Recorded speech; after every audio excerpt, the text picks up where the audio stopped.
இந்த ஆலயம் உனக்காக.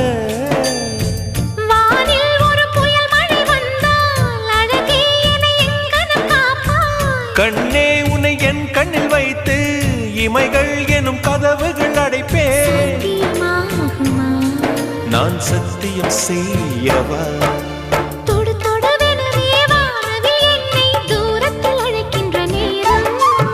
Uva, uva, uva, uva, uva, uva, uva, uva, uva.